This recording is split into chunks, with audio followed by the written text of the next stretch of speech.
Thank you. If you're an artist, how can you tell how much someone loves your artwork? Would you mutilate yourself if you enjoyed someone's artwork that much? One person has, and isn't that the ultimate compliment for this lady named Linda Biggs? Ladies and gentlemen, Linda Biggs, welcome back to the Eyewitness News Morning Edition. Nice to see you. The fairies have been good to you. They have been. I'm amazed. The more we stay in touch, and the more I talk to other people, how big the universe of fairies is. Oh, yeah. You're going to. I mean, these are three new. These are three new ones. They were released in June. We now have a distributor in Italy, and we have one in the UK, and sold here.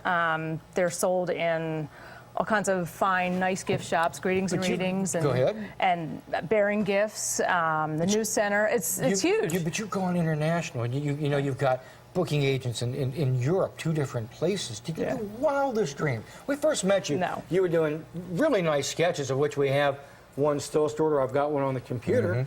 And we've watched your art evolve, but you are just killing it these days. I think it's all in the marketing. You know, if you're out there and you put yourself out there and you just keep putting yourself out there, you know, hopefully good things will happen. But there has to be a market to begin with. I'm going to show you why I don't buy that. This is a picture of a fan of yours who actually took one of your drawings and had it tattooed on her upper arm. Now, did she pay a royalty? having a little body art myself, I can tell you that was a major, go back there for 1 second, that was a major 3 or 4 session sitting. That was a couple of $1,000s worth of art, of your artwork. Put on her body that she will live with for the rest of her life. Yeah, it was quite a compliment. I mean, I was humbled by that. Should be. I don't have any of mine on me yet, so that was like, whoa. when you got that picture, dude, was it like, were you speechless? I actually have a couple. A few people have sent me. There's one woman that has her entire back done of one of my pieces, and that was kind of like, I was, oh my gosh, that's wild. This one was new, and yeah, but every time it's that whoa, oh my goodness. But now your people are, wow. Yeah, it's cool. We've touched on this before, but what is it about this that touches people?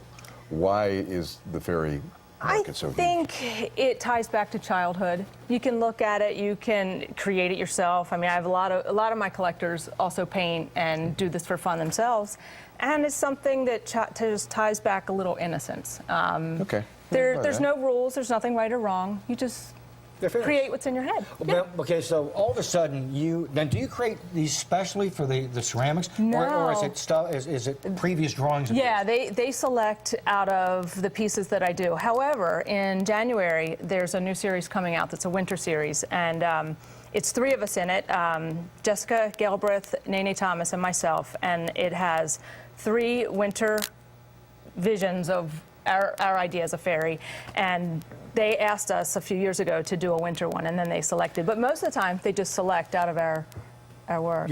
So all of a sudden, you get the completed model here, and you know what the actual artwork looked like.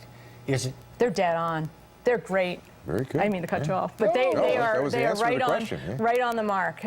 This company, their name is Monroe Gifts, and they do a spectacular job. Their faces, everything, it's just right on the mark. And ballpark figures for what they would sell for? Oh, they're reasonable. Anywhere $35 to $45 a piece.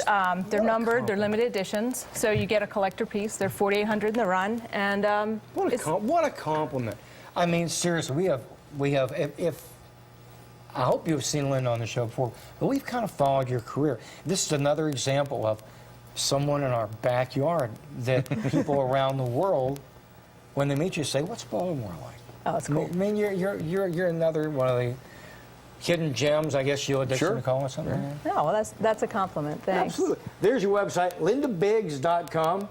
It's an easy one to remember. www. Little fairy art there. Unleash the inner child in all of you. Here's a coffee with mug for you. Thank you. Recently gave one of those to Cal. They're good to put your brushes absolutely. and stuff. These are like a trophy. I mean, this is just so cool. Like a trophy. All right, we're out of here. Sharon, stay right there. Don't flutter away. Sharon Jabala's got WJZ TV. But you know what? I told my daughter once, there was a stump And she must have been 3 or so. I said, look, there's fairies in there. Oh, sure. To this Absolutely. day, she talks about it, remembers. Because they're there. They are. Sharon Jabala's got WJZ TV, traffic control, got first warning weather, and more as the morning edition returns right after this.